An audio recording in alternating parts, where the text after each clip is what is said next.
Well, joining us on NDTV now is Derek O'Brien, the leader of the Trinamool Congress's parliamentary party in the Rajya Sabha. Derek O'Brien, great to see you back on TV after a long time.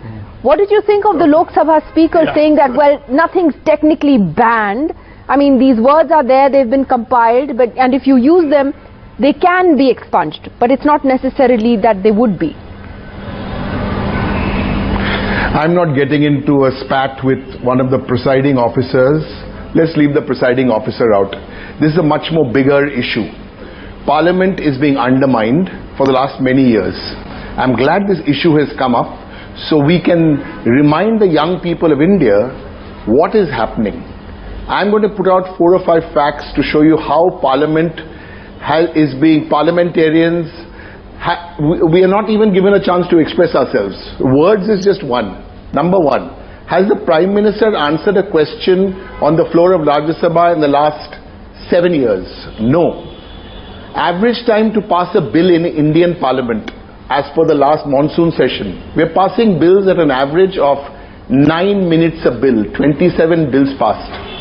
Farm bills, not only I, members of other parties, had asked for a vote before the bill is passed. Even if one member asks for a vote in writing, you must get the vote. You all saw what happened. You all saw what happened. The bills were bulldozed. It's been 3 years.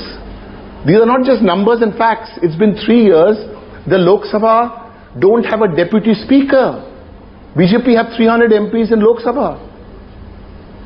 So these words are just one small part of it. There's a much bigger picture.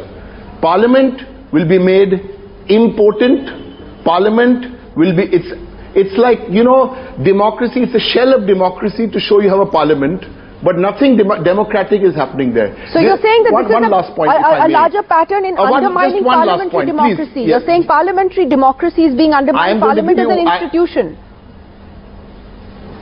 Absolutely. Let me give you one real example. The last session of Parliament was the budget session of Parliament. What did the opposition want to discuss? The opposition wanted to discuss price rise of essential commodities and fuel. Was the discussion allowed? There were 10-12 opposition parties. Was the discussion allowed? No. I challenge you, this discussion will not even be allowed in this session of Parliament. Second, the opposition wanted to discuss Pegasus for internal security earlier. Was it allowed? No.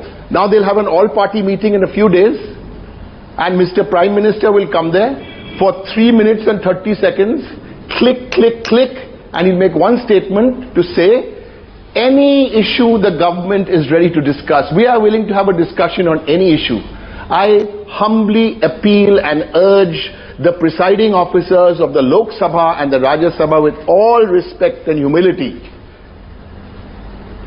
to protect Parliament. Sirs, we need you to protect Parliament.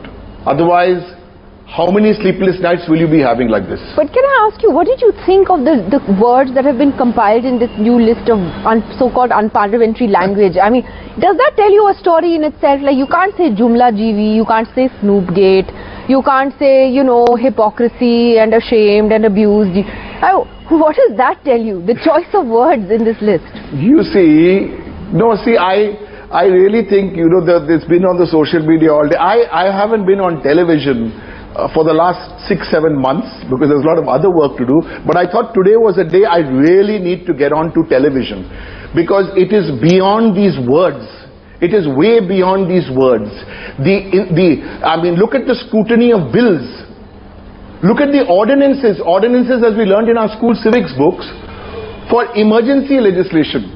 What's the track record now for ordinances to be passed, ordinances for bills? In earlier governments, you go back 20 years, 30 years, 15 years, for every 10 bills passed, 1 or 2 was an ordinance. Why? Because it's an emergency ordinance. You know what Mr. Modi and Mr. Shah have done for ordinances? More than 4 out of every 10 bills passed, 4 are ordinances. Parliamentary standing committees are a joke. This is bordering on the elected autocracy. I really tell you, but from the 18th of July to the 12th, there's no use complaining and sitting here on a television studio.